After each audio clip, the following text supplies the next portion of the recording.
Aloha everyone, happy Aloha Friday and welcome to today's special Hawaii Public Health Training Hui webinar, Hānai Ahu, Anchoring Culture in Substance Abuse Treatment and Prevention Models, Trauma Tips and Tools with Christy Werner. My name is Makamai Namahoe and I will be facilitating today's training. Next slide, please. This format is a little bit unique than our normal webinars, so I humbly ask that you keep an open mind and heart as we take a deep exploration as to what makes us culturally anchored in response to acute and collective trauma and grief. So before we kind of really get started, just want to go over some Zoom housekeeping. All participants are muted upon entry. For all questions that you folks have, please utilize the chat and Q&A box located at the bottom of your screen. And this webinar is being recorded and will be posted on the Hawaii Public Health Training Hui's YouTube channel. I would like, next slide, please. I would like to thank our amazing partners that have collaborated for this event, the Public Health Training Hui, the Māpuna Lab, as well as Papaololokahi and NHPI's Ohana Center of Excellence. Before we get started, I would like to introduce Kat Burke of the Māpuna Lab, who will be leading today's rich discussions. Catherine Burke is the principal investigator of the Māpuna Lab. Her research areas include social determinants of health, health equity, cultural safety, social justice, and ancestral connection. An evaluator by trade, she holds a bachelor's degree in neuroscience and behavior from Mount Holyoke College. Sorry, I think that might be Holyoke College, and a master's degree in public health, social and behavioral health sciences from the University of Hawaii at Manoa, where she's currently pursuing a doctoral degree in community-based and translational research. Kalamai. Burke is of Hellenic, Irish, French, Bavarian, and Romanesque ancestry and was given a love for the role of plants in public health by her Greek grandfather. As a settler transplant, she is passionate about connecting through genealogy and caring for the land and water system that feeds us through practices she's learned on the Ili'aina of Oawa and Maluawai in the Ahupua'a of Kalihilihio'olaumihi, Kalamai. Kalihilihio'olaumiha from Aloha Aina leadership at Ho'olu'aina. So I would like to hand it over to Kat. Mahalo nui Makamai. Mahalo for having us. So we'd like to start with some introductions. I'm going to press play on this song from Amy Hanaiali'i and Willie K. So please introduce yourself in the chat. Who are you? Who is your mountain? Who are your waters? And what moku or island are you tuning in from?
Kawai Māpuna, Māpuna kapu kaha inu ha'ola ha'akapu ha'anoa e nā kupu kupu o nā kupuna e malama ka Māpuna, malama ka Māpuna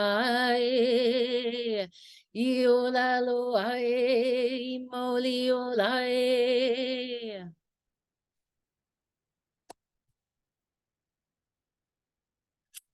Aloha mai kākou. O wau Catherine Yvonne Mary Burke, no ka aina o Kalamata, Heleni ku'umau ku'upuna, no kahalu'u ko'olau poku o ahu mai au, o kalahaku ku'umauna, o ke ahu o laka ku'uwahikai. Aloha. Yasas, lego me Catherine Yvonne Mary Burke, I proganoi mu I neapotin Kalamata tis Peloponisu. Alego genetica stin Ameriki I ke mano tora stin koelara tu kahalu'u stonisi o ahu. To spitimu riskete ero. To kalahaku ene to vonumu ke o ahu o laka o okeanosmu. Efheisto. Aloha, my name is Catherine Yvonne Mary Burke. My ancestors are from Kalamata, which means the reeds of the Nedon River in the Peloponnese in Greece. My home is in the valley of Kahalu'u on the island of Oahu. And the mountain and ocean that feed me are Kalahaku and Ahu Olaka. Welcome. So we are the Māpuna Lab, and we're here in collaboration with many wonderful organizations, as Makamai mentioned. But we begin by introducing ourselves to the Aina, to the land where we call home, where we are working from, where we are gathered. I also introduce myself to my ancestors in Greece and to all of you from throughout the United States. And in my first language, English, as you maybe could tell. I'm the principal investigator of the Māpuna Lab. Our guiding vision is Ho'i ka'o'oku ai lehua I ka Māpuna puna. The lehua eating goby returns to the spring, instead of one who has gone back to the source. That is illustrated in our logo you can see to the right. We are located in the Institute for Research and Engaged Scholarship at the University of Hawaii West Oahu, which is in the Ahupua'a of Honouliuli. Where we are striving to be a place of respite for those experiencing colonial trauma in academia, especially. Our work is Na'au-centered and focused on health and healing. We're guided by the Ohi'a Lehua as a teacher. The Ohi'a Lehua is an endemic Hawaiian tree, and we work in reciprocity and partnership in opioid use disorder, primarily prevention and treatment. And so we're focused on healing the chronic and existential pain of historical and intergenerational trauma with our Pacific Islander brothers and sisters. Viewing land as our communities and health as water cycle resilience, the lab looks to the cloud-catching, truth-telling Ohi'a Lehua for ways to ho'i kawai, to remove seen and unseen emotional blockages, to restore waters, vai stolen by trauma. So we're aimed at creating safe spaces for co-learning in our lab, and we convene all of those, including all of you, hopefully to join us in the belief that when Indigenous leadership is uplifted, wellness is accessible to all. So today is the 12th session in partnership with the Ohana Center of Excellence. We have a virtual series called Hānai Ahu, Anchoring Culture and Substance Use Treatment and Prevention Models. If you scan the QR code or go to the tiny URL, gohawaii.edu, lowercase y, capital FN, you can check out the first 11 sessions. KLEE Po'oloa had 4 sessions on culturally anchored primary prevention curriculum development. We had culturally anchored recovery program planning with Kawila, KLEE, Kanakaʻoleo Haililani, and we had historical context and advocacy for disaggregating the PI and AA, NHPI, and NHPI data with Caroline Carl and Sammy Birmingham Babauta. And then finally, Marian Ano led us in 2 sessions on the role of AI in culturally anchored substance use treatment and prevention. So you can go check those out. And mahalo to many of you I saw introducing yourselves in the chat that have been with us on these 11 session journey to reflect on what is your ahu, what is your altar, what are you feeding, and what is your pua'a, what is your offering to that ahu. And with all within the concept of Hānai Ahu, anchoring substance use treatment and prevention models in culture. Our objectives today are to ensure that everyone has a good understanding of the Ahupua'a model. Lilinoi Kauahikau will join us in that. This will lead us into some of the historical contexts that shape substance use and mental health in Hawaii. And then we'll talk about strategies related to culturally anchored trauma-informed care in response to acute collective trauma and grief as primary prevention for substance use and mental health disparities. And we hope that you will walk away with also the ability to apply trauma tips and tools to self-care, community care, and professional care in response to collective trauma and grief, guided by the clinical expertise of a licensed clinical social worker. And that social worker will be Christy Werner. So we're closing our opening protocol now. We'll go into introduction and overview, and then Lilinoi will join us. From there, we'll hear from Christy, and then we'll have a closing protocol. First, we'd like to have a consent to deepen. The purpose of this, actually, I've known Christy Werner for many years. We worked together at the Sex Abuse Treatment Center, so consent is hugely important. We recognize that some of the things that we talk about in substance use and mental health can be heavy, can be intense. And the oli that I opened with, Hukawai Māpuna, talks about that. E nā kupu kupu o nā kupuna, e mālama ka Māpuna. It is through our ancestral memory. We acknowledge our systems of support that surround us, bear witness to our own resiliency so that we can participate in the process of truth-telling, healing, and emotional intelligence. And with that, I'd like to hand it to Christy. Aloha and mahalo. In terms of our consent to deepen, I wanted to share an affirmation I received from a wonderful man named Azim Kamisi, who's done amazing healing work around forgiveness. For today, my kind of affirmations to share with you are, may our work together truly be of service. May those of us called to serve together do so. We honor those who prepared the way for us, give thanks to those guiding us now, and prepare the way for those who come after. And in this time together, my goal is to make use of your time, to add life to it, not drain life from it. In every encounter, we have the opportunity to add or to subtract. And I hope that I can add something. And also, I just want to give complete permission to do one of two things, two contradicting things. And one is to dig in a little bit deeper where there is room. And when I say to dig in a little deeper where there is room, it's to show up intentionally for this process, and to allow yourself to lean in a little bit more. And that deepness can be an inch deep. It can be a mile deep. Each of us have our own level of capacity on any given day or any given moment. And I trust you to know what your capacity is and just give it just a little. And at the same time, to really honor taking a step back when going deeper doesn't feel right. And I take no offense if anyone needs to log off or any of that. I'm just so grateful to have you all here. Mahalo. I'm going to turn it back to you, Kat. Mahalo, Christy. Now calling on you, Lilinoi, to share about Papu'ololokahi and the AANHPI Ohana Center of Excellence. Hello. Next slide.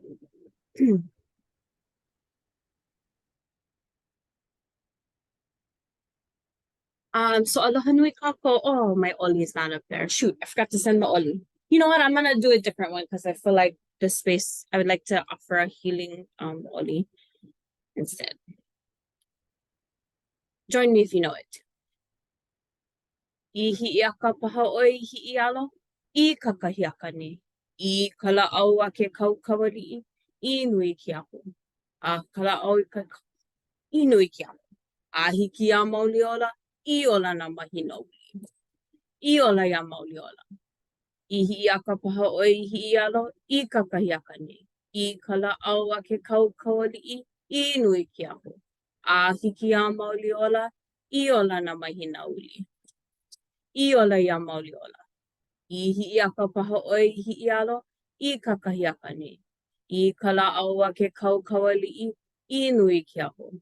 A hiki a mauli ola, I ola na mahina uli. I ola ia mauli ola. Okay, mahalo. Was just doing that this morning with some of our coworkers, just to put that healing energies out into all of our spaces, wherever we find ourselves today. So aloha mai kako, o lili no I kohi kawa ku inoa, no hilo no ki honua mai au makumopo ke ave, o mauna wa ke aku mauna o wailuku ku uvai, e aku makumu, aloha a kiole I ka halawa ola. So aloha nui everyone, my name is Lili Noi Kohikawa. I am from the Ahupua'a Pi'ihonua in Hilo on Hawaii Island. I bring in today my mountain source, the Mauna Wakea, and my water source, the Wailuku River. Those are the land sources that I always bring into my introduction because they help to ground me and center me no matter where I am. And from Hilo, I live in Kaimukian, Oahu right now, but I carry those sources and I continue to connect back to those sources no matter where I am. The other part of my introduction, lo akioli kahalawa ola, I bring in the mo'olelo of hi'iaka. Is a way that I bring in my own lived experience with substance use and mental health and justice involvement and the growth of that cultural connection has created for me. So I bring all that into this space today. Mahalo for allowing me to share space, and I want to just share briefly about the Ohana Center of Excellence and the Ahupua'a model and Papololokahi. So the Ohana Center of Excellence is a project of Papololokahi in partnership with the Department of Health and Adult Mental Health Division and San Jose State University and Cal State East Bay. We're working to be an online support system for those who are seeking behavioral health care, but also for providers across the continent and US API, as well as territories that are trying to provide culturally anchored, culturally responsive, culturally safe care to our Asian Americans, our Native Hawaiians, and our Pacific Islander populations, wherever they may find themselves across across the continent, in Hawaii, and US API. Next slide, please. And so what we offer, we have online resource directories, different learning opportunities, like collaborating on really awesome training, things like this Hānai Ahu series. We provide tailored training and technical assistance. If anyone is in need, you can fill out a request on our website. We have a regional steering committee. So we have 7 steering committees all across the US to make sure that we can provide this tailored education and training. Because a Samoan that lives in Utah, their experience is going to be different than a Samoan living in Hawaii, right? Or American Samoa, right? Like we are noticing that and acknowledging the difference in needs of each of these populations depending on where they are. So we really want to be able to hear that and take that into account. We have both a regional and national steering committee that informs everything that we do. We are still working on for our year 2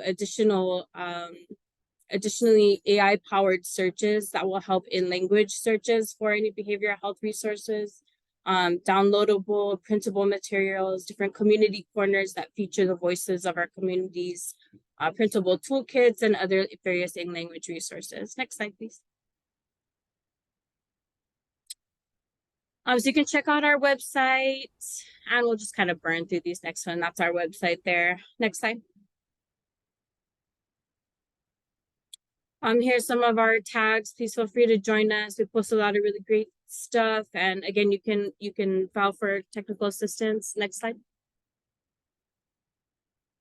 If you're interested in joining our regional steering committee, for anyone that's maybe wherever you're living, Please, you can also fill that out on our website and just let us know if you're interested in giving a workshop or joining a steering committee.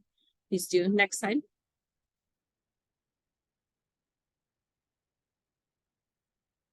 And you can join our listserv as well if you scan that code. And I'll also put a link to our website in the chat after Paul. Next slide, please. And next. So a little bit about our organization, Papua. So I serve as a program coordinator for all of our substance use and mental health projects, and then I do the project management for the Center of Excellence. Papua is the Native Hawaiian Health Board. We are powered by the Native Hawaiian Healthcare Improvement Act, which was originally passed in the 80s by Congress. Our mandate is to raise the health status of Native Hawaiians to the highest possible level, and we do this through all of our strategic partnerships throughout the community. Next slide. We oversee the 5 Native Hawaiian healthcare systems, which provide direct services on each island. We house the Native Hawaiian Healthcare Scholarship Program. If you're not familiar with that and you have any Native Hawaiian students that are interested in health professions and attending school, it's a really great scholarship. Please go check that out. We also provide reimbursement for other certifications that may not be originally covered under the Native Hawaiian Healthcare Scholarship, as well as for those who are not of Native Hawaiian descent, but serve Native Hawaiians. Next slide. So before I dig into the, oh man, this got all weird. I've got to fix that slide. But before I dig into the Ahupua'a framework, I wanted to share a little bit about the Native Hawaiian perspective. So you'll kind of have noticed what we shared in the beginning, what Kat shared in the beginning, talking and anchoring to her land spaces. Similarly, when in my introduction, anchoring to my land spaces, we anchor because that's a relationship that is incredibly important to a Native Hawaiian worldview. So you'll see here in the top, a triangle which symbolizes the balanced and reciprocal relationships between the 3 main aspects of kind of our lives, right? So Kanaka being our people, Aina, and then our Akua or our spirituality aspects. So what defines us, or what keeps us balanced and healthy, is defined by our relationships with these 3 aspects, and the fact that and keeping the balance with these. Whatever we need to do in order to keep those balance and make sure that that reciprocal nature is going back and forth, right? So it's not just that the Akua take care of Kanaka, right? Kanaka also take care of Akua. So it has to go both ways, or that relationship will not remain balanced and reciprocal. And so some of the issues that we see today, like that when there has been like a disconnection or a severing from land or a severing from culture, it's created this imbalance in this triangle, which then creates an imbalance in overall health. So in order to achieve Mauliola or optimal health, there needs to be this balance between the mind, body, and the spirit, or the individual, the family, community, the environment, and the spirituality. So then with Western influence and colonization, as well as other traumatic events that happen, it creates this, again, this imbalance, right, in these relationships. Next slide. So the way that we kind of see this manifest is the overrepresentation of Kanaka Maoli or Native Hawaiians in our treatment services, in our behavioral health services, our mental health, and in suicide rates, and all of these different spaces. We see an overrepresentation of Native Hawaiians.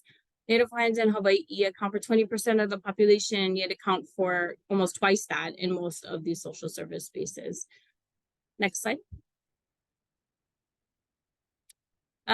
So we recognize that the data only gives us really half of the story.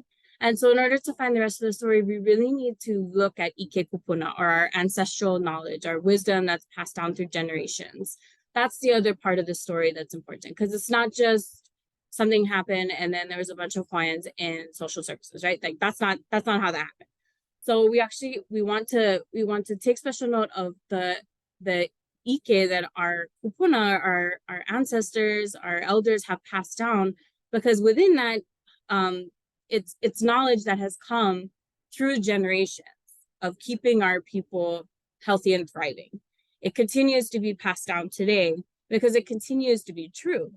So our Ike Kupuna tells us that we need to maintain our relationships with the land, with the ocean, with fresh water, with the sky, with trees, with, you know, all the animate and inanimate aspects of our lives and that which is around us, because those are the relationships that are going to keep us strong and going to keep us healthy.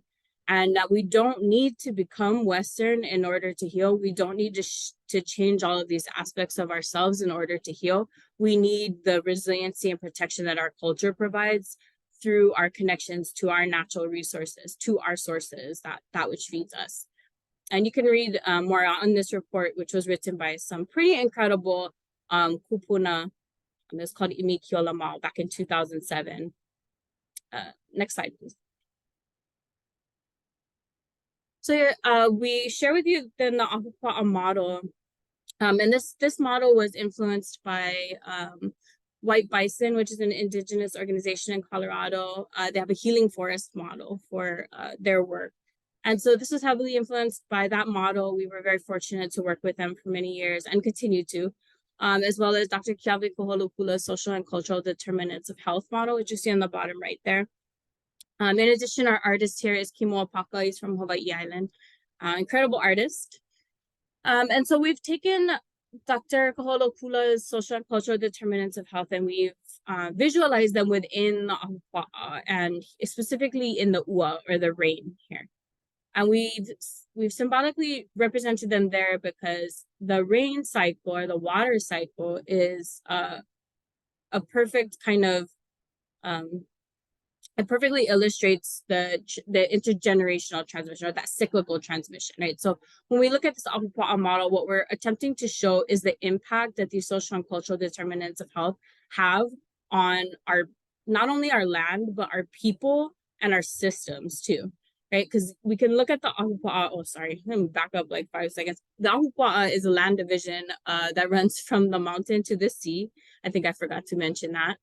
It is a system which was fully kind of contained. It had a bunch of more intricate systems within it. There was a system of complex resource management that Native Hawaiians developed in order to continuously tend to the land and to keep the land thriving in addition to themselves thriving, because it's a kako thing. It's everybody within the Ahupua'a had a function, something to do. And the water and all of the systems within the Ahupua'a are all connected, and the health of one system within the Ahupua'a is directly dependent on the health of another system. All of them are. So as we look at the transmission of these social and cultural determinants of health going through the Ahupua'a, you'll see on the left side are risk factors such as cultural, historical, intergenerational trauma, criminalization of Native identity, colonization, acculturation, things like that, lifetime traumas, right? As well. So as they fall down, they're going into our land spaces, into the soil. It's seeping into the soil, seeping into the water. It's washing down the kahawai, our river systems, into our lo'i, getting all up into the lo'i where our kalo grows, getting into our malas, our gardens, getting into our lokoi'a, our fish ponds, going back out into the ocean, being evaporated back up into the sky, and then falls back down as the rain again. That's that cyclical transmission, that intergenerational transmission. In a way that these start to impact, or how we start to see it within that soil, is creating these layers of eha, basically, right? All of this trauma, as it seeps in, it creates layers of eha. And we can further kind of, unpack that as anger, as fear, as guilt, shame, all of these things. It's eha, right? That's down deep. And so if we kind of just, for example, we zoom into the lo'i part of this model, and we see what happens then if that soil is unhealthy. What happens when things grow from that soil that's unhealthy? What happens to those things? And so we can look at this lo'i, right? We see the kalo, that could be us. That kalo can be us. That's our ancestor Haloa, if you're familiar with that story. There's a lot of different ways you can kind of interpret that, or the kalo that then begin to emerge from this lo'i, right? And they carry with them this eha. And sometimes you may not even know that it's there. It might be down so deep, or sometimes it may be closer to the surface, or it may bubble up to the surface later.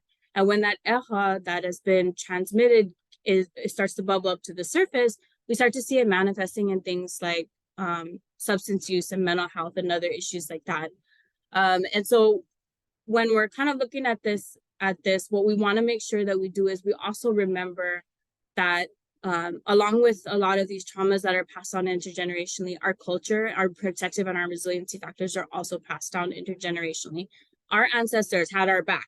They're passing down these amazing things, right, to us. And so that's kind of why we have this pictured on the same model here. So we remember that what happens to our soil then when these protective and resiliency factors are passed on in the most prominent thing? They create layers of lokahi, of mauliola, right, of healing, of mana, of pilina, right, that connection. They create these layers that are happy and healthy, and we have happy kalo that then start to grow up out of there. So what we want to do is start to remove a lot of these trauma, a lot of these risk factors, and create more space for protective and resiliency factors so that can be reflective in ourselves, in our ohana, in our communities, in our healthcare systems, in our larger, other continuum or systems of care. So this model has a lot of layers and a lot of different applications, but I want to stop there so we can make sure we have plenty of time for our speaker. I'm going to drop a bunch of stuff into the chat. So if you can read more about this, you can file for, or you can request to our organization we can provide high-res images. We can do trainings and stuff like that. So anyways, I just want to share a bunch of stuff like that with you folks too. And I'm excited to listen to the rest of this webinar. So mahalo for allowing me to share this model. Mahalo, Lilinoy. Every time you present, I learn something new about your framework. So we talk about the Hānai Ahu series, taking a tri-lens cultural view. That's because we're also highlighting aspects of SAMHSA's, the Substance Abuse and Mental Health Services Administration's working definition of recovery. They released these aspects of recovery that are so resonant with cultural safety, with culturally anchored care, and then also the 12 core functions of certified substance abuse counselors. So these are the aspects that we're focused on today for recovery, peer support, addresses trauma, strengths and responsibility, and for CSAC's crisis intervention and client education. And so we want you, if that is your area of expertise, to imagine your practice situated within the Ahupua'a model as a foundation. Again, when Indigenous leadership is uplifted, wellness is accessible to all, that same principle that guided by this model, which is now part of the Hawaiʻi State Plan for substance use, we can apply and implement the 12 core functions or practice those functions and the aspects that SAMHSA is advocating for recovery within this cultural lens. And Christy will share a little bit more mana'o about that. Oh, I think we're going backwards. And so I'd like to introduce Christy Werner, our guest speaker. Christy is a licensed clinical social worker. She was born and raised on Maui and has been living on Oahu for the past 20 years. She's a mother of 2 wild boys, a wife to a hardworking sire, the daughter of a retired ER nurse, mom, and construction worker dad. She has 3 siblings. Her life's work has thus far been dedicated to helping others heal from trauma. She's a feeler of feels and a lover of humanity, despite how complicated humans can be. Her invitation to joining you all at this event is not taken lightly, and she hopes her offerings are helpful. And you can follow her on Instagram at ChristyKKW. Christy, welcome. Thank you so much for having me. Mahalo nui for just allowing me to be such a part of such an amazing group of organizations and individuals with such vast knowledge and just so much to offer. Before we go into kind of the trauma tips piece, which I've been called to talk on, I wanted to talk a little bit about the Ahupua'a model. And just when I reviewed this information prior to this presentation, I was just blown away by it. One, I think it's just so beautiful and just explains things in such an amazing way. And I think it is so indicative of how trauma works as well. When I think of an Ahupua'a, I think of a model that is set with this idea of harmony and connection and resource, and health. And there's an intentionality as well. Things have a purpose and a place. The systems at play are for the betterment of all. And when I think of trauma as something that invades that natural kind of healthy, growing, vibrant cycle. And sometimes trauma can be this kind of slow roll in which it's these small things that pop up that slowly start to degrade, right? And sometimes it can be a big thing, such as a flood, or as we know in terms of what has happened in Maui, fires that swept through and created devastation. And going back to that source of harmony and health, I think is so incredibly important. And so I cannot say how much I love this model and how much I've learned from just hearing you speak about it, Lily. So thank you so much. The other thing I wanted to just briefly touch on is the idea of trauma and substance abuse. And I just want to share that when I think of substance abuse or substance dependency or use or whatnot, I really think that it is not a character flaw, but rather a design aimed towards finding something to stop the pain.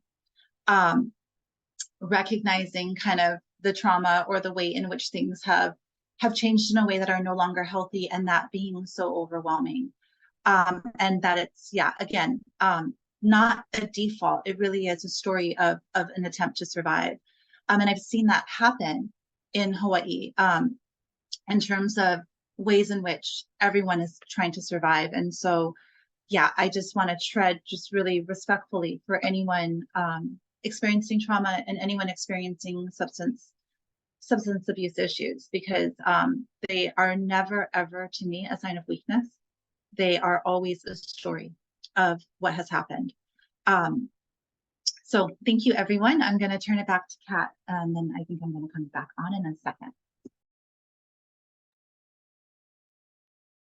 Yes, we're excited to share a collaboration between you and the Māpuna Lab. Our health illustrator is Kali'i Po'oloa, and we combined two of the trauma tips and tools. Over the last month, Chrissy's been sharing trauma tips and tools through Instagram. Go check them out. There's dozens to choose from, and also just updates regularly. And I would like to invite you to share more about after we hear this trauma tip and tool, more about the series. This is an exercise I like to use for my own self and for others when the emotional intensity feels overwhelming, and I feel threatened, and I feel shaky, and I feel like I can't take it, and I have enough kind of stability where I'm not going to get too overwhelmed and too flooded. Now, with any exercise that I offer, the goal is to help you feel better in your body. If it doesn't work, then stop. This isn't therapy. Therapists are so important, and having one that you have a contract with and are a treatment with is what's necessary. This is just an educational video. But the way this exercise works is this idea of you are the whole sky. You are the whole entire sky, and the storm is never bigger than the sky. And so when that trauma storm comes in, when that emotional storm comes in, and it feels like too much, you kind of do this breathing in which you breathe in, and you breathe in whatever it is that you actually don't want to feel, the intensity of it, the fear, the panic, whatever it may be. And when you exhale, I want you to imagine that you're making room, and you're just getting bigger and bigger. Your body is just getting bigger and bigger and bigger because you are the whole sky, and it's making enough room for you to feel everything that you are feeling so that it has enough space just to spread out. I want you to think about, for those of you who have been caught up in like a big wave where you tumble, you wipe out and you tumble, or you're caught up in short break. And during those moments, our most, like, what we want to do is we want to fight, right? We want to fight through the wave but the wave is too big. And so for those of us who grew up in the ocean, we've learned that in those moments, you do everything you can to relax your body, to go as soft and kind of gentle as possible, to conserve your energy. And you wait for that moment for that wave to release, and then you swim up. And that's what we want to do with the emotional waves that come through. This can be helpful for the emotional waves that come through, because our most natural instinct is when an emotional wave comes through that feels threatening to our system, we tense up, we get tight, and we try to fight it. We try to push it down. And You Are the Whole Sky allows you to just kind of open up and relax into it. And so you're breathing in. You're feeling that intensity. It feels like too much. It feels like too much. It feels like too much. And as you're breathing out, your whole being is getting bigger and bigger and bigger. And you're letting that storm take up as much space as it needs. Because as you do that, think about the intensity, right? The intensity is not the small, it's stuck.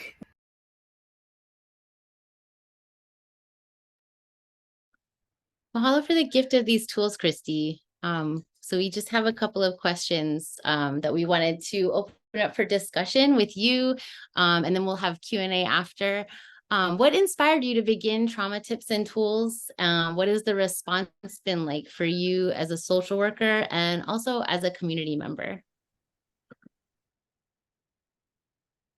Okay, so what inspired me to begin the Trauma Tips and Tools was the fires on Maui. They happened a month ago. They happened on August 8th, and I became aware of them probably in the evening. My parents live up in Kula, and I had to work to evacuate my mom, who's non-ambulatory.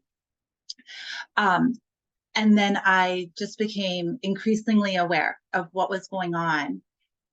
First, following the fires in upcountry, and then recognizing what was happening in Lahaina, and it just felt like the whole world was coming down. And you know, I have my mom and my dad who raised me, and yet I also feel so incredibly raised by Maui and by Hawaii.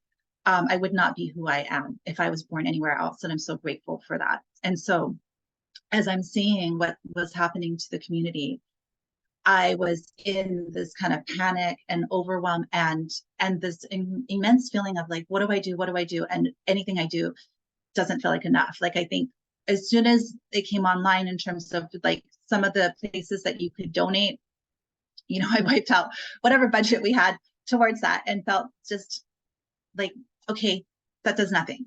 And that makes me a little scared financially. And there was just this process, right? And then in the middle of the night, I believe it was like on Wednesday night, early Thursday morning, I just woke up and I just grabbed my phone and I went into an empty room and I just started talking to my phone camera, just saying like, I want to be here to help in some way. And I don't know how, but I'm just going to show up. And so I think it was just fear and desperation and overwhelm that inspired me. And then also maybe this recentering of I can offer something. And so that was, I think, what initially inspired me. And then I just started making videos, and people were responding that it was helpful to them. And so, and I would just listen to the community as I talked with people that were on the boots and seeing like boots on the ground and seeing what was going on. I just kind of would think about, what do I know that might be helpful to anyone there? And that was the inspiration. And it wasn't meant to be a thing. Like, it wasn't meant to be Trauma Tips and Tools. It was just kind of a random, just like a twinkle light that I followed. And then I just kept following where it resonated with me. And then the response for me has been, I wish I could give like a proper answer, right? But the response has been incredibly awkward and anxiety provoking, because anytime somebody mentions it to me, I just am like, oh no, right? Somebody saw me. And I know I'm putting them out there to be of service and to help. And yet there's this fear, like, who am I? Who am I to talk? Who am I to take up space? I'm born and raised on Maui. I care about Maui. My family wasn't affected by the fires in Pula. I'm not from Lahaina. I didn't grow up there, right? I don't have as much connection to Lahaina as the people who have been born and raised or went to school there or spent a lot of time there have. And so the response has always been like, what am I doing here? And do I belong here? And even early on, I just like, I think after day 2 or day 3, I just like went through like all the trauma experts I know, anyone that I had studied under, anyone that I had learned from, and just like started emailing them and being like, hey, can you make a video? Like, I'm not qualified. I'm just here taking space and holding space, but you're better. So can you show up? But at the end of the day, right, the most helpful help is the one that's there. And so I'm just continuing to show up. And as a community member, it's a couple of things. It's one, that there are so many ways to show up. There are so many ways to show up, and they don't need to be limited to traditional methods or ways. And every single one of us has a voice. Every single one of us has a gift. Every single one of us has something we can contribute. And traditionally for me, my way of showing up is in an office between, like, you know, within 4 walls, sitting with someone for an hour at a time, working on nurturing this healing. And this feels very outside of the box for me because I'm dropping these 90-second seeds and I have no idea what impact they have or whatnot, but I'm just going to drop these seeds until somebody tells me otherwise and hope that there's something that grows that can be useful and nourishing and helpful for someone. And as a community member, it just makes me want to tune in a little bit more to listening so that I can be of service. It also reminds me that when we show up within our capacity, it's energizing, right? And so first round, I was trying to show up, and I was trying to show up in ways that were outside of my capacity. My capacity, unfortunately, is really, really low, just given burnout, big moves, and all the things that are going on in my life. And I was like, okay, how do I book a flight to Maui? How do I get on this? How do I do this? Like, okay, here's how much we have in our savings. How much can I dedicate that towards, you know, Venmos and whatnot? And every time I did that, it felt important, but it didn't feel good in my system because I was operating outside of my capacity. And so as a community member, I just recognize that we all have different capacities, and we have to make space for that. And that's so hard to do when there is something just so big in which it's never enough. And that also is kind of the nature of trauma. The other thing, and I'm sorry, I think I'm rambling here, but I want to add one more thing in terms of what the response has been like for me as a social worker. It's also made me keenly aware of how much more I want mental health to be accessible. It's not like my model of practice. I believe in it. You know, I love it. I love my 4 walls and my 1 hour a week with each individual. I have seen just the people I work with move mountains because of their work. Like, I'm just a conduit. They're the ones doing all the work. But that's not realistic. And that's absolutely not realistic when a community trauma such as this has happened. And people have been completely displaced. And so many of these people have already been displaced on other levels. And then this added layer of displacement, which adds to, it reopens an older trauma now kind of tied in with this other trauma. And I just want to somehow make mental health more accessible in any way that I can. And so so that's the other way that it has kind of responded within me. I hope I answered your questions, Kat. I know you took time to be very thoughtful with them. Oh, no, mahalo. That was very wonderful to hear just the genesis and the outreach to people in trauma-informed care. And apologies for going backwards again. And just a couple of follow-up questions. How has sharing through social media, I think you started to touch upon this, impacted your perspective as a service provider and as a community member? Because that's also a big, courageous choice that you made. It's been very interesting. I think for me, social media has always been incredibly personal. And you know, I recognize there are flaws in my design, but my Instagram prior to the fires in Maui, sorry, there's some machinery outside of my window. My Instagram prior to the fires in Maui was always very personal. It was kind of like a family album. It was like a general musing of thoughts that were more personal. And there was a separation between Christy, the service provider, and just Christy, the individual. And now it doesn't feel that way. You know, a lot of my friends know me more personally, and I don't really bring out the service provider side. I'm not, you know, like saying like, hey, would you like to know about trauma, or giving tips, or acting as an educator in any way. And so it's kind of created this melding that's been really interesting. And it's also kind of given me permission. I take my job seriously. I take what I do seriously.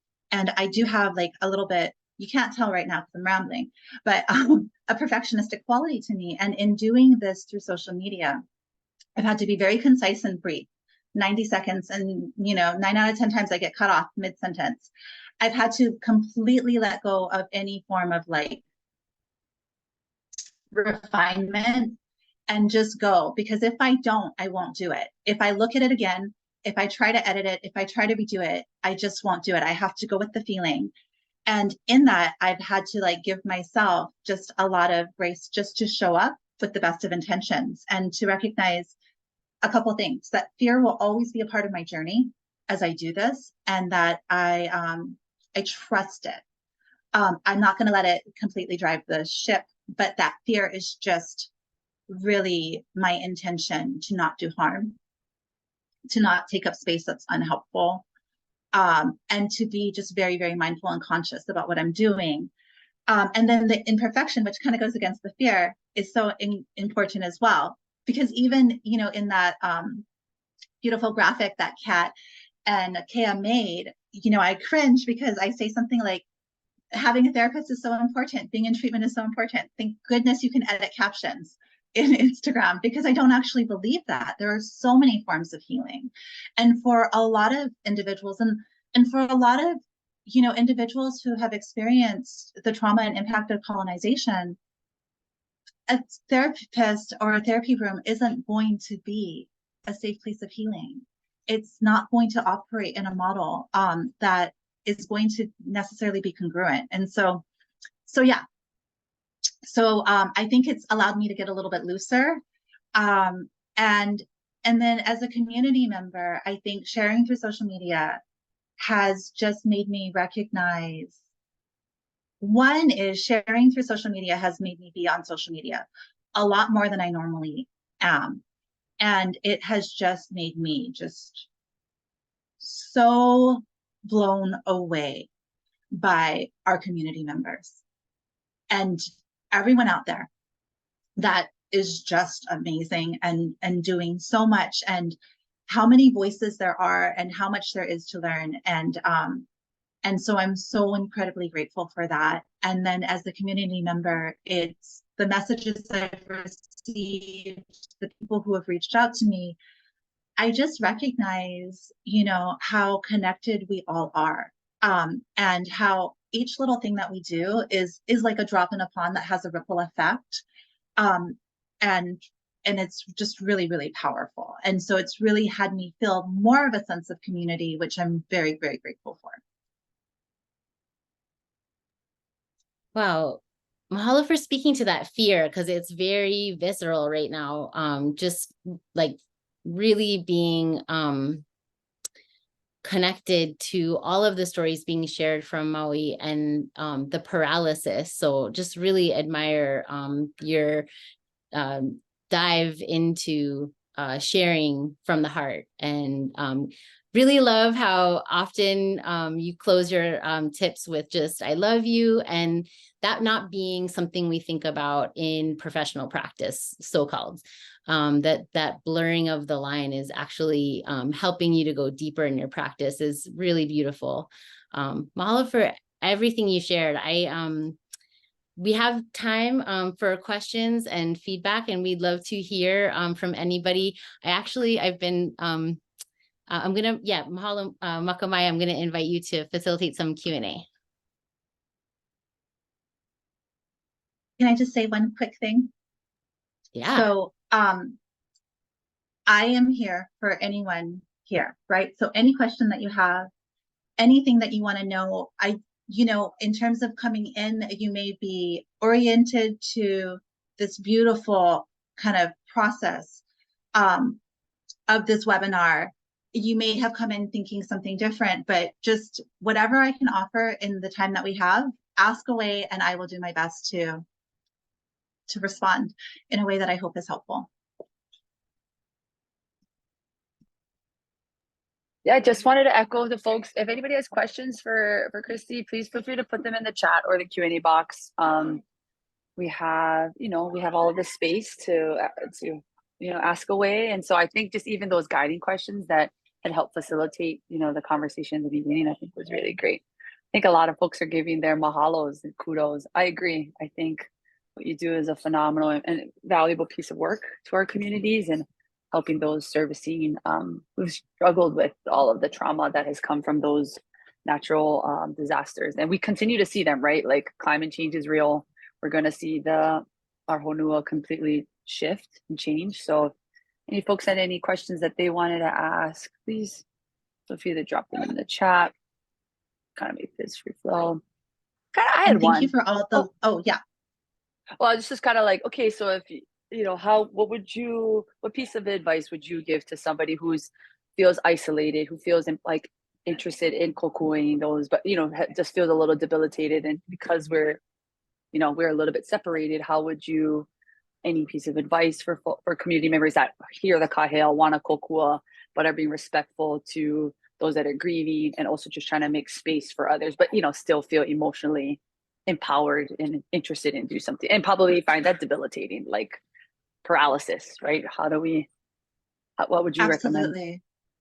I think the paralysis is so real, and what I'm going to recommend is may sound not that helpful, but I truly believe it is so incredibly helpful. I would say, if you don't know what to do, one of the best things that you can do is nourish yourself. I have tips, I have techniques, I have different things that I've learned along the way that are helpful. But in my therapeutic work, probably the most helpful thing I have to offer is that when I am sitting with someone, I have a regulated nervous system. I have a regulated nervous system that has enough spaciousness to hold whatever they bring.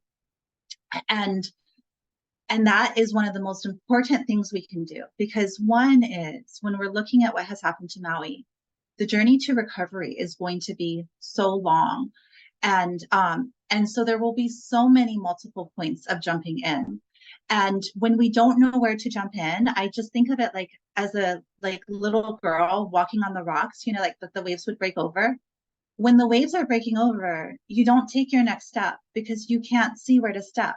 And you could misstep, causing injury, right? And when it comes to this work that we do, we could misstep causing injury to ourselves or injury to others. And so having a regulated nervous system and just kind of, what do I need to do to take care of me, oftentimes will give us the ingenuity, insight, or creative kind of musing of what we can do to help others.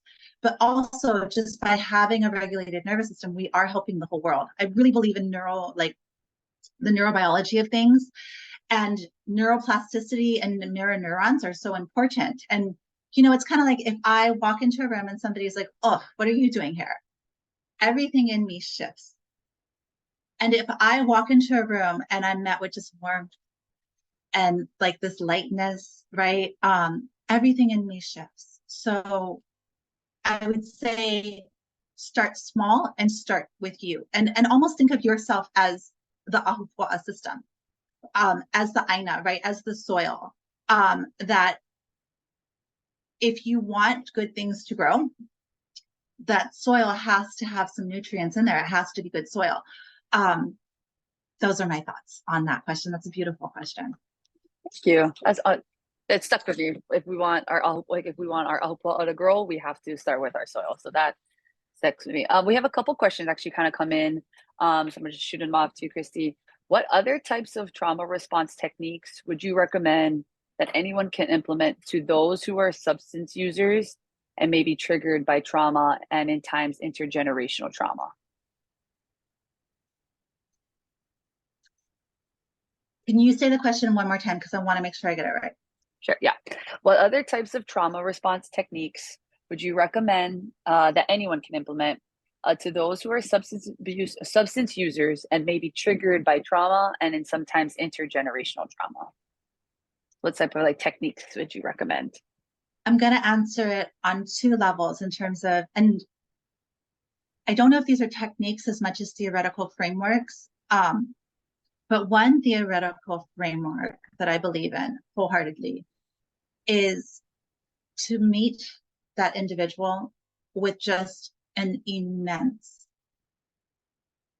reverence and respect for who they are and that they're standing here right in front of you today or sitting or whatever they're doing, right? That they have somehow managed to survive. And that survival doesn't just come from them. It comes from those who came before them and those who came before them and those who came before them. And so whatever choices they have made, whatever experiences they have had, whatever maybe choices that we don't agree with have occurred, this is somebody who has endured and survived. And my kind of theoretical framework is I always want to honor that. And I don't want to pathologize what they've been through. A symptom is a story of how someone got hurt. For me, it's not a story of what's wrong with someone, right? A symptom is a story of how somebody tried to survive. It's not a story of someone, being like bad blood or not strong enough or any of that. And so that's one kind of theoretical framework that I always look at is each person that I'm working with, wow, and I want to know more. The second piece is, and it kind of goes back to self, right? But I feel like as providers, and I know for myself as a provider, sometimes I worry about the results or the outcome because I want the work I do to be impactful. And what I have learned is that it's not the why I show up or the what I want to happen that's as important as the who I am when I show up, because that's the only thing I can actually control, right? If I'm showing up to help others, what I do may not be helpful. But if I'm showing up with this kind of idea of who I am, right? Who I want to be is deeply, deeply respectful. Who I want to be is safe. Who I want to be is caring.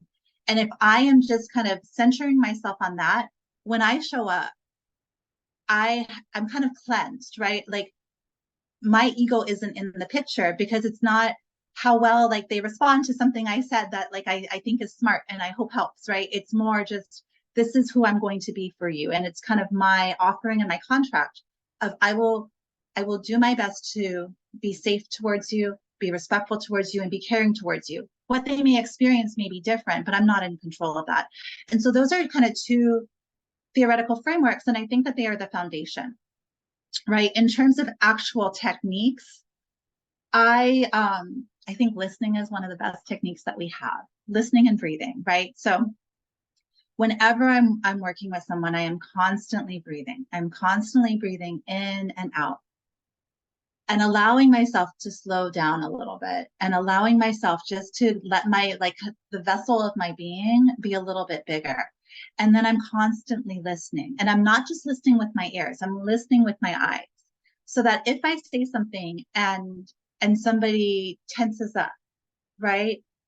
I'm using that as not as information, and I'm saying, can you tell me what happened there?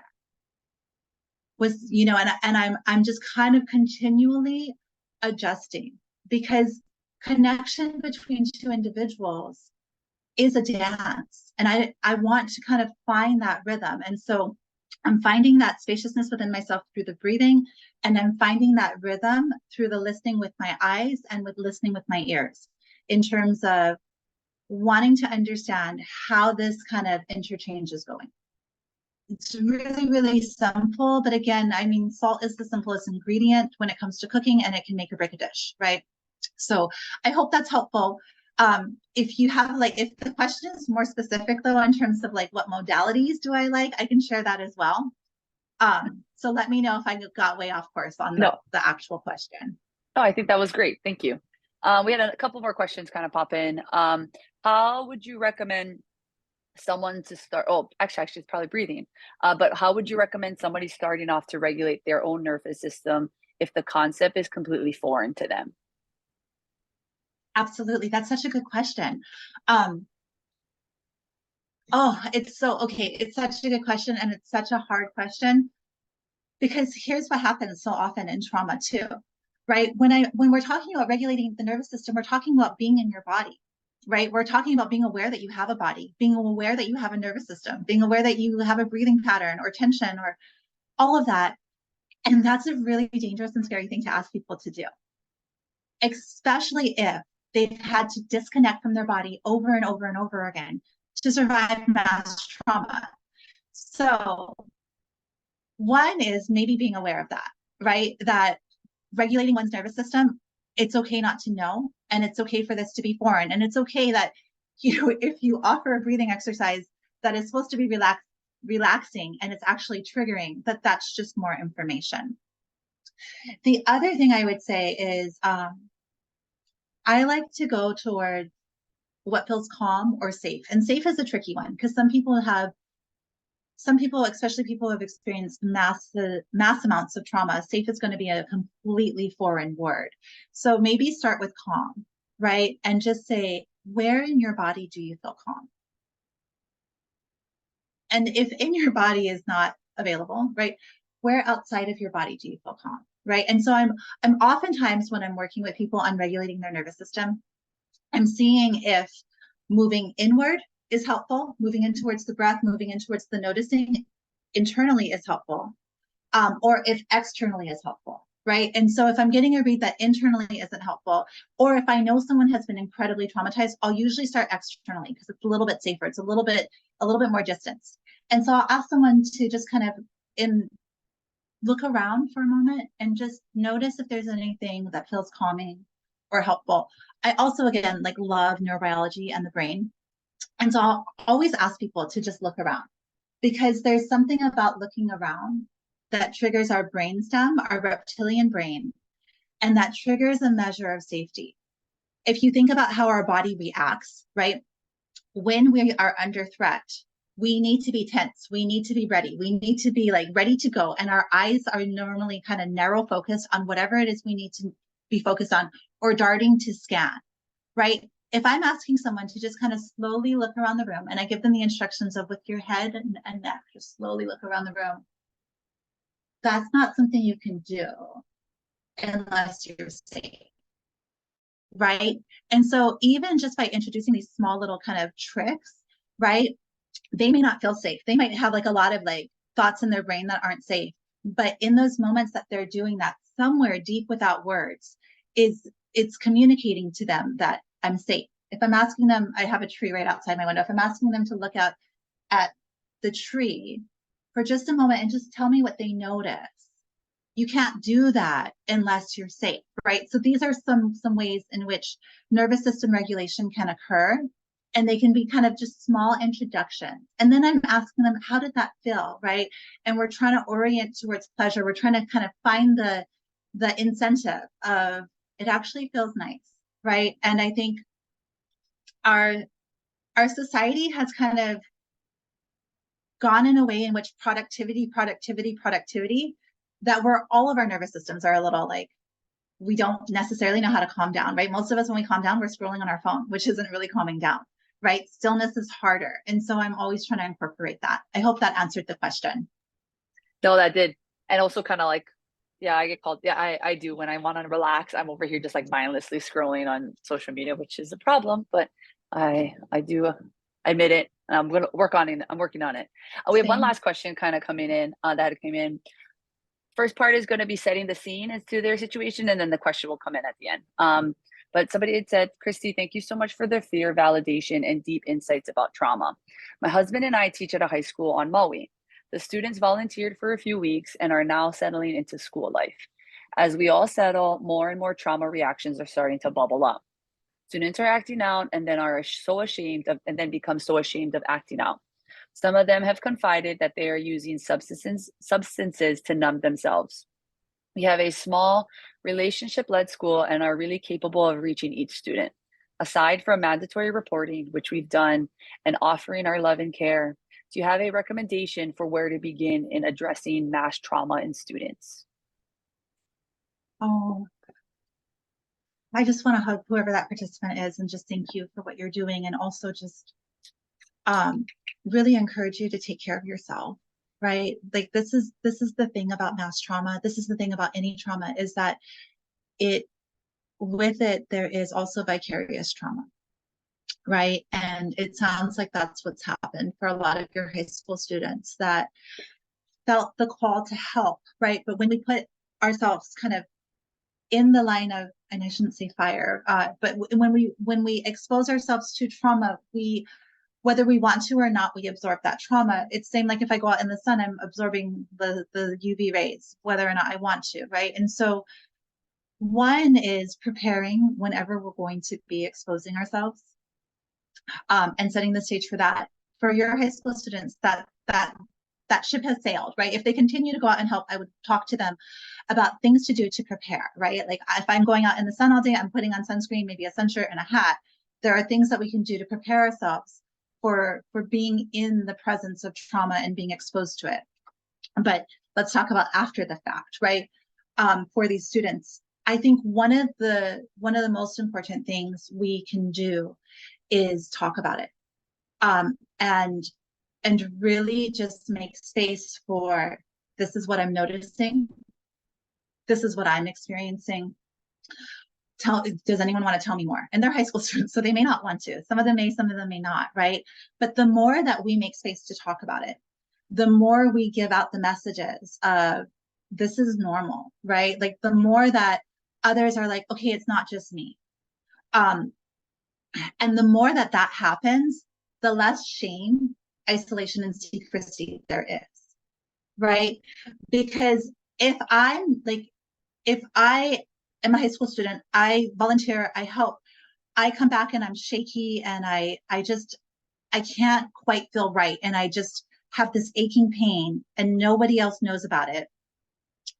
I am all alone in it. But if others are saying, yeah, me too, yeah, me too, yeah, me too, there is just so much healing in community. There is so much healing in just knowing, like, I'm not the only one. It really reduces the shame and isolation. And so I think being able to talk about it, and then I would also say implementing exercises that just nourish the soil, nourish the soul, right? That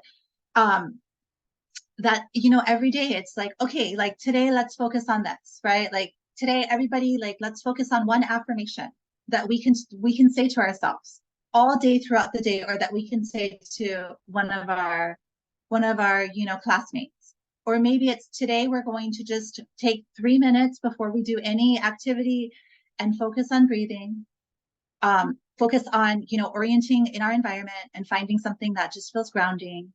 It's about all of these little teeny tiny things that are resilience building, capacity building, trauma healing. But the problem is that with trauma, right? Trauma is like that thing that just wipes out your bank account. If we're looking at it kind of through the analogy of money, right? It takes out all of your savings, everything in your bank account. And healing is $1 at a time. Sometimes it's like 50 cents at a time. And you're still living life. So you're still having the debits come out, right? And so the more that we can just kind of continually make this kind of practice every single day, and people, like, kids will roll their eyes at you or like maybe play on their phone or whatnot, but you're offering the invitation and you're making space and saying this is important and this is helpful. I believe that those things can be helpful. But I also saw that, right, like I think I saw something pop up real quick in the chat about extracurricular activities, and I would say I agree with that 100%. Things that build connection, right? Because if we think about substance use as well, substance use is in my opinion, this is just my opinion, substance use is a solution, right? It's a solution that is used to disconnect from what doesn't feel good. And it softens maybe the pain, or distances you from the pain or the overwhelm or the fear or any of that. It adds to, it's like a credit card, right? Like you take out and you got more to pay later on. But it distances you. And so if that's what it's doing, and we can increase proximity towards joy, increase proximity towards empowerment, increase, you know, those opportunities, then there may be less need. I hope that helps for the person that asked that question. No, that was great. Thank you. And I'm really loving your analogies. I just got to say, like, they're just like really sticking with me. The whole money, you know, and healing is $1. If I could make my healing be $100 at a time, I would love that. But, you know, $1 at a time. Okay, actually, somebody did come in with a last question. I hope we have some time for this. Have you ever met with a person and that during the meeting they start having a panic attack? If you did, would you have any tips for folks to how to help that person or to de-escalate it? Oh, yeah, that's a good question. Oh, panic attacks. Okay, so I'll tell you what I know. But also what I know is that panic attacks are like a tornado. I don't even know much about tornadoes, but they come in and they're incredibly powerful. And so me as the provider, sitting with someone with a panic attack, the first and foremost thing I need to do is keep myself calm. I need to be grounded and calm. And that's so hard to do because somebody's like, I can't breathe, I'm not okay. Like, you can see how much they're suffering. And the first thing you want to do is alleviate their suffering. But one of the fastest ways to do that is to recognize that it's not necessarily going to be fast. And to allow it to take the time it's going to take. And to feel grounded in that sense of, you're having a panic attack. It's scary and overwhelming. I'm right here with you. And we're going to get through this, right? And then to just stay steady as you're walking someone through it. Now, with a panic attack, right? Sometimes someone is spinning out of control, and it's like this excess energy. Like, I don't know how to use words, but like out, right? It's big. And you can feel it, the panic attack outside of their body. And so I always say this, and it never is helpful, but I always start with, can you take a breath? And nobody can take a breath in a panic attack, but that's what I do, right? And I just kind of stay with simple words. I'm right here with you. I'm not going anywhere. Sometimes I'll use touch if it feels appropriate, right? I might say, is it okay if I hold your hand? Is it okay if I, and if somebody like isn't giving me a good answer about that, I'm just going to say, I'm going to wait until I know it's okay, but I'll move a little bit closer for proximity to create a little bit more space. And again, I'm reading the person with my eyes and ears, right? So if me moving closer doesn't look good, then I move back, right? I'm constantly in this dance, right? And each one is unique. And then I might just kind of say, can you look around and can you just start to tell me everything that you see? Right. And a lot of times people won't say anything, right? And I'll say, I see the chair. I see the carpet. It's green. I see this. I see that. Right. And then I'll kind of invite again, what do you see? And that can be helpful. Right. Sometimes I'll have them just tell me word for word what, like, if they're having thoughts or experiences, what's happening. Right. And what I'm doing is every time they're telling me, whether they're describing the room to me or something else, I'm repeating it back in a non-panicked voice. I'm going to die. Okay, you're going to die. That's what it feels like right now, doesn't it? What else? Tell me what's next. And I'm just kind of helping them be present with it, because what's happening is the system is overwhelmed and then the system is resisting what's happening. And it's like this whole short circuiting, in my opinion, of what's happening. And so that's what I'll do sometimes if that panic is big and like spinny. Sometimes what I see with a panic attack, and these are harder to identify, but they're so painful. for the individual, so I always try to identify it, is when somebody goes in and they won't be moving, their eyes will be kind of like, just like going really short. They'll be real tight, they'll be kind of in. And I know that they're not okay. And these aren't usually identified as panic attacks, but I think of them in that same bucket. And that's where I'll just try to have them move just a little bit, right? Like, can you just look around the room? Can you just look a little bit outside of where you're looking? Just 1 inch more, just 1 inch more, and try to build that movement, right? Because for me, they're a little bit more stuck in frozen. For the other one, they're a little bit more stuck in spin, and I want to slow them down. One other trick, and like, this is when like nothing else has worked. I'll say, can you just cough? I know this sounds crazy, but can you just cough? Can you just cough? Give me a cough. Give me another cough. Right? And sometimes that can break it up as well. It's weird. I don't know why or how. And I always feel a little awkward doing it, but sometimes that can break it up as well. But I also kind of think about it of like, you know, like when you're stuck in traffic, you're just stuck in traffic. You cannot go anywhere, right? And so you got to ride it out. And that's what one of the other things that I do is I don't worry about when the traffic is going to ease up. I just stay in the spot that we're in and provide as much comfort. And I think in doing that, it promotes this message of you're okay, right? And then there's everything that you do after a panic attack, right? Because that's different than what you do during a panic attack. After a panic attack, you're kind of doing whatever you can to just restore, right? I might offer water, or just like maybe even change the subject for a little bit, just to like get away from it for a little bit. And then when the time is right, and that might not be in the same moment, it might be later on down the road, I might just say like, can we identify what happened? Can we learn more about what might have triggered that? What clues do we have so that we know what to do next time?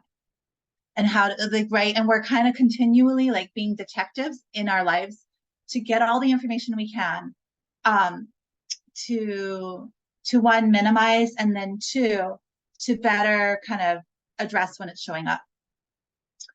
I hope that helps.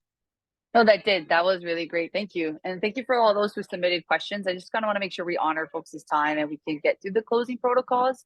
But Chrissy, maybe if you feel open to it, like if you can drop your contact information into the chat, and if folks have questions that they might want to reach out to you offline, that'd be great. Absolutely. So my chat, I can only type to the hosts and panelists. So I'm going to type it to.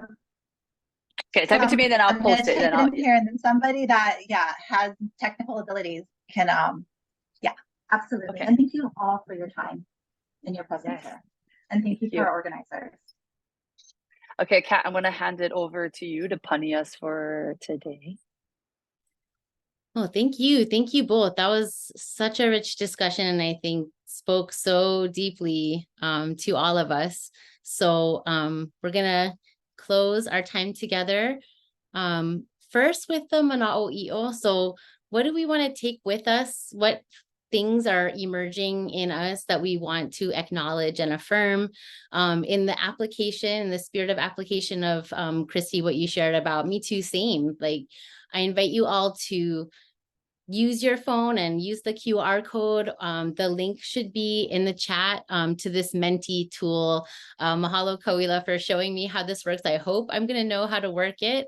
I think if you have the tool, then I move to the Menti website. But please go ahead and share. You can share 3 things. What did learning about trauma tips and tools and community care feel like? So this is one way we're engaging in a collective affirmation, just showing up for one another in this moment.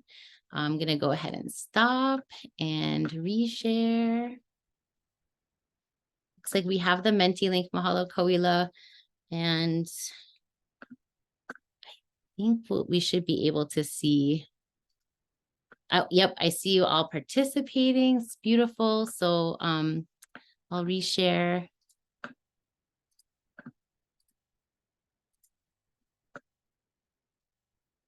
Oops. Okay, so we have empowering, loving, grounding, hopeful, applicable, pomaikai, openness, self-nourishment, empathy, aloha, au, useful, connected, hope, warm, safe, compassionate, refreshing.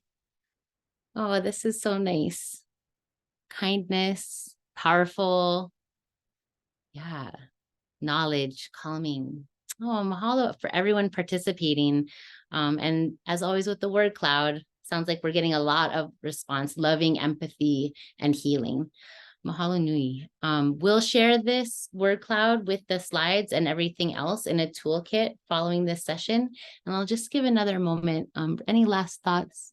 Awareness, presence, resourceful, heart, joy, mahalo. Ahupua'a, inspiring and love. Worth living, love that, yes. Okay.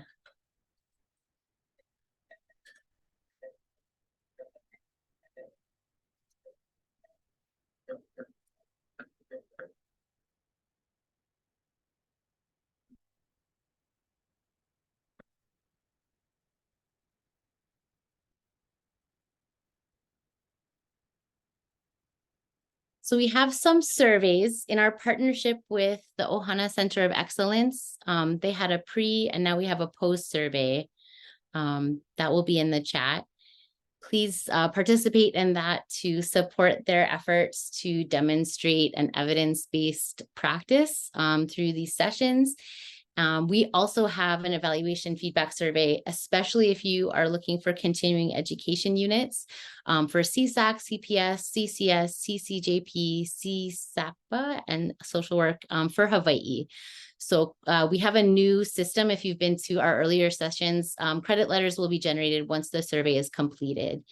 So please take a look at that and let us know any feedback that you have from today. We have some previous sessions if you're interested in more sessions like this and want to sit down with some of our team members and community members. There's a Ulu State disaster response. And through that series, one thing that really echoes with this presentation is just, are we prepared to share? Are we prepared to aloha? And really, especially with the food security, food sovereignty session number 2, Kaiana Reynolds and Inocenta Soundkiku shared some incredible insights and wisdom in that session. And then the Native Hawaiian cultural intervention is based on the Kanilehua framework. And that was specifically focused on all the different working groups of the Hawaii Opioid Initiative. And you can check those out on our website and on YouTube. And if you'd like to join our newsletter, please do. This is the QR code also in the chat. We can keep you up to date on future trainings, our blog, and other things. This is the toolkit. So after this session, you'll receive a recording. All of these materials, 5, 6, and 7 come from Christy's trauma tips and tools and our keiki focus. So you might want to check those out.